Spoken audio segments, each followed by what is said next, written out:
김영진 인천대학교 법학과 교수님께 부탁드리겠습니다. 예, 반갑습니다. 제가 인천대 김영진 교수라고 합니다. 오늘 아주 소중한 자리 이렇게 마련해 주신 국가인권위 관계자분들하고 또 옆자리에 김종대 의원님께 먼저 감사 말씀 먼저 드리겠습니다. 앞서 우리 나태종 박사님의 입영제도 개선 방안 마련에 관한 연구 실태조사 결과 발표 잘 청취를 했고, 그리고 또 우리 피해자 가족의 어떤 아주 생생한 사례 너무나 좀 안타깝게 제가 잘 들었습니다. 그래서 저도 이제 학교에서 대학생들을 가르치고 있는, 제가 1학년들을 가르치고 2학년들 가르치고 주로 헌법을 가르치고 있기 때문에 학생들을 가르치고 있는데, 가끔 이제 군대 간다고 이제 학생들이 인사를 하는 학생들이 있어요. 그러면 이제 보통 이제 1학년 마치고 가고 이렇게 하니까 가서 이제 너 맨날 게임 하다가 가서 또 정신 차리고 이제 다시 잘 돌아와라 이제 이런 말을 했었는데, 오늘 제 사례를 이제 잘 듣고 나서는 제가 말을 좀 바꿔야 될 것 같아요. 너도 이제 군대 가면 곧 시간이 지나면 후임병이 될 테니까 후임병 절대 괴롭히지 말고 다른 사람한테 상처 주는 일을 하지 말고 그렇게 군복무를 하고 돌아와라 이런 말로 바꿔야 될 것 같습니다. 또 가끔 군대를 갔다 온 학생들 만나기도 하거든요. 그리고 학생들한테 또 인사한 말로 또 물어보기도 합니다. 예전에 이제 저 때문에 또 구타 같은 게 있었고 그랬었는데, 사병들에 대해서 혹시 맞은 적 없냐 이렇게 물어보면, 요새 이제 군대에서 때리거나 이러진 않아요.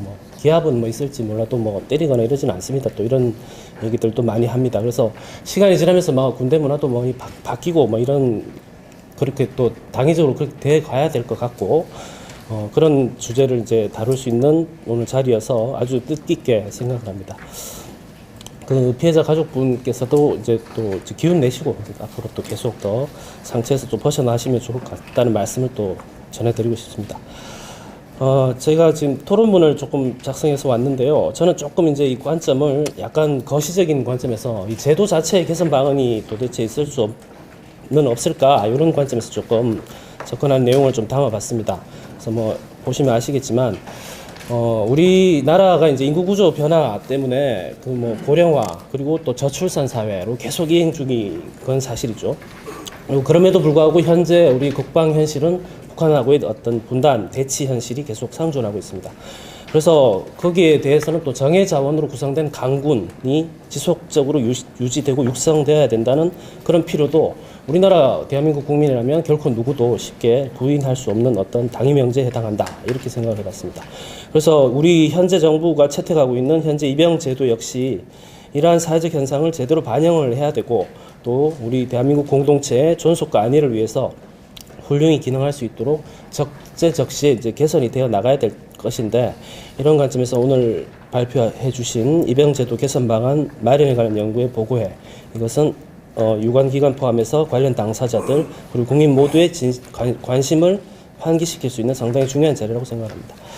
군 복무 도중에 발생할 수 있는 다양한 사건 사고 중에 이제 병사의 특히 인권 유린 사안, 이런 것들은 당사자 가족은 물론이거냐 나아가 군대 내 병영 문화 전반에까지 심각한 피해를 끼칠 가능성이 농후합니다.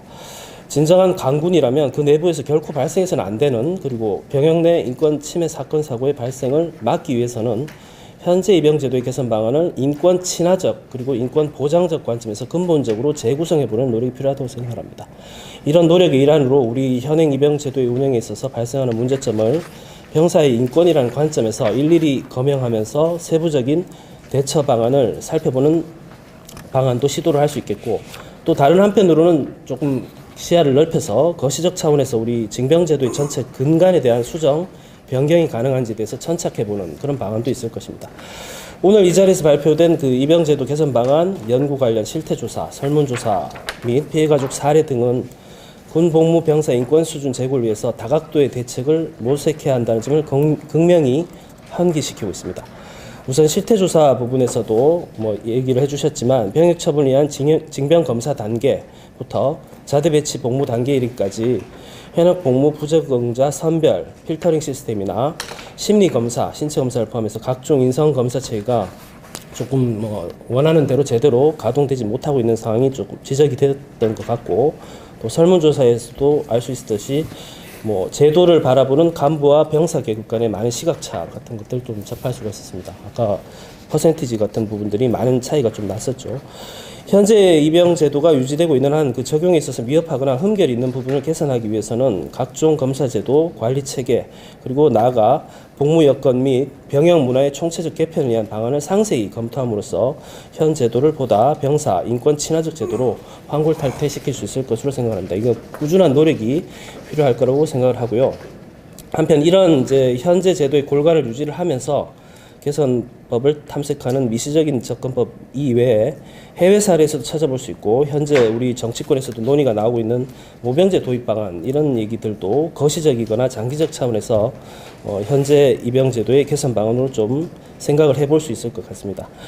오늘 발표 앞부분에서 조금 나왔었는데 미국 같은 경우가 이제 대표적인 모병제 국가에 해당을 하죠. 그리고 대만 역시 내년 2018년 모병제 전환 시행을 위해서 현재 추진 중인 다양한 과도기적 정책 사례 등을 찾을 수가 있습니다. 특히 뭐 대만 같은 경우는 이제 중국에 맞서는 그런 역할을 하기 위해서 이제 모병제 운영 시도를 하고 있는데 여기에 대해서 이제 사회적 합의가 제대로 이루어지고 있는지 그리고 과연 성공적 정책 추진으로 기결될 것인지 이런 부분들을 계속 우리가 주목을 해야 될 것 같고 또 그 앞서 사례에서도 또 이스라엘이 또 잠깐 얘기가 나왔었는데 거기 역시 최근에 이제 평등 한 군 복무 이행에 관한 논의가 개진되고 있는 등 변화의 기류 등이 좀 보이는데 이에 대해서도 촉각을 세워서 우리 제도의 시사점을 탐색해야 할 것 같습니다. 자, 뭐 현행 제도는 징병 제도로 뭐 국가의 부름을 받아서 우리 젊은 자식들이 이제 청년들이 입대를 하는 이런 징병제인데 남북 대치 현실에서 그 모병제 같은 건 아예 얘기를 꺼내지 말라 뭐 이런 제가 어느 자리에 가서 그 모병제 이런 거 과제로 조금 얘기를 했다가 연세 많으신 교수님이 모병제는 뭐 너무 좀 급진적인 얘기 아니냐 이런 얘기를 하시더라고요. 그럼 뭐 의견이 다를 수 있으니까 그런 지적도 있을 수 있는데 그리고 또 최근에 뭐 유승민 의원이 얘기를 했었죠. 모병제가 만약에 채택이 되면 흑수저만 군대를 간다. 뭐 금수저, 은수저는 다 빠져나갈 거고 이런 비판들도 있었지만 또 같은 당이죠. 바른정당의 남경필 의원 같은 경우는 또 모병제 얘기를 또 적극적으로 또 하고 있는 걸로 알고 있습니다. 근데 이게 그 현재 이제 이게 입영제도 자체가 징병제도로서 그 무조건 이제 어느 일정한 나이가 됐을 때 군에 이제 가도록 의무적으로 복무를 하도록 하는 이런 제도에서 파생되는 문제점이 뭐 아까도 여러 사례를 들었지만 나올 수 있는데 그런 부분을 전면적으로 한꺼번에 수술할 수 있는 제도적 실험은 모병제가 대안이 될 수 있다는 사실은 부인할 수 없다고 생각합니다. 근데 이제 그 제도의 어떤 전면적 개혁은 시간을 두고 또 정권 내지는 정부 차원의 실질적 뒷받침이 없는 한 쉽지는 않을 건데 연계해서 또 살펴봐야 할 문제점도 분명히 나타날 것으로 예측을 합니다. 즉 우리가 뭐 기존의 징병제도를 대체할 수 있는 차원으로서의 모병제 도입을 타진할 때는 과도기적 부작용이 발생하지 않을 건가 그리고 새로운 제도의 어떤 연착륙이 가능할 건가 그리고 그 모병제를 실제 전면적으로 운영할 수 있는 수준의 국가 재원 준비가 가능한가 나아가 기존에 발생했던 다수의 병사 인권 침해 사건 사고에 기인해서 국민들이 은연중에 갖게 된 군대에 대한 부정적 선입견 이런 것들이 이 제도를 도입해서 완전히 불식시킬 수 있을 건가 여전히 뭐 군대에 대한 그런 관념이 하루아침에 바뀌거나 이렇지는 않겠죠.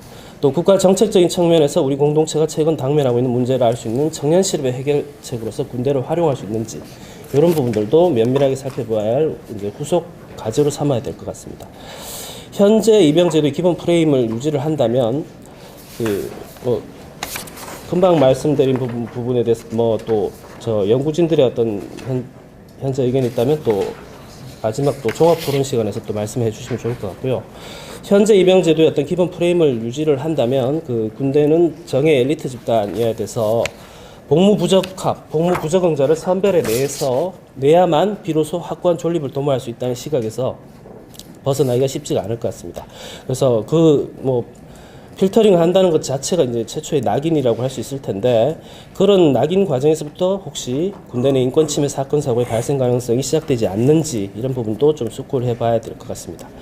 우리 모두가 아예 기본 발상을 달리 해서 대한민국 국민으로서 자긍심을 가지고 입대를 하면 상당한 수준의 보상 그리고 정당한 대우와의 어떤 직업적 보람을 느낄 수 있고 따라서 청년기에 건강한 대한민국 젊은이라면 누구라도 자발적으로 지원하고 싶은 조직이 곧 군이 되는 날이 와야지 좀 이상적일 거라고 생각을 합니다. 입영을 염두에 둔 청년이 자신의 인생에 있어서 기회비용을 최대한 절감을 시키고 오히려 보람된 경험을 쌓도록 적극 원조할 수 있는 제도 장치가 순항하는 공동체를 곧 선진국이라 부를 수 있을 것 같습니다. 또한 군조직 역시 일반 시민들과 지속적 교감 내지 연대를 도모해야 신뢰를 토대로 한 굳건한 존립을 유지할 수 있다는 점을 항상 각성해야 할 것 같습니다. 이는 저출산 사회에서 곧 도래할 입영 자원 부족 현상이란 난관을 군이 보다 수월하게 헤쳐나갈 수 있는 방편이기도 합니다. 정부는 현행 입영제도의 문제점에 대한 보완을 위해서 미시적, 거시적 차원의 시야를 고루 정립함과 동시에 개인적, 사회적, 국가적 비용이란 측면에서도 다각도로 입영제도 개선방을 꼼꼼히 검토해야 할 것을 제언드리면서 토론에 가름하고자 합니다. 마지막 말씀 좀 하나만 좀 덧붙이자면요. 앞서 또 발표를 해주셨던 병무청에서 오신 병역 판정 검사과에서 오신 분도 계셨고 또 국방부 병역정책과에 계신 이동희 대령님도 오셨는데 모두에서 우리 김종대 의원님께서 말씀하셨죠. 인사 말씀으로 사람이 제일 중요하다. 사람이 가치다. 그래서 인권이라는 게 가장 중요한 어떤 요소인데 국방부에서 오신 이동희 대령님은 혹시나 또 야전으로 가실지 모르겠는데 가시면 대령이시니까 연대장이시잖아요. 그럼 그 이하의 병사들이 얼마나 많습니까? 하나하나 병사들의 인권, 사람의 가치를 다 간부 계급에서 인지를 딱 하고 이해를 할 수 있으면 보다 더 이러한 사고들은 있지 않을 것 같고 또 제도가 이제 보다 더 잘 작동할 수 있는 그런 날이 올 것 같습니다. 예, 이상입니다. 고맙습니다. 예, 감사합니다. 예, 우리 김영진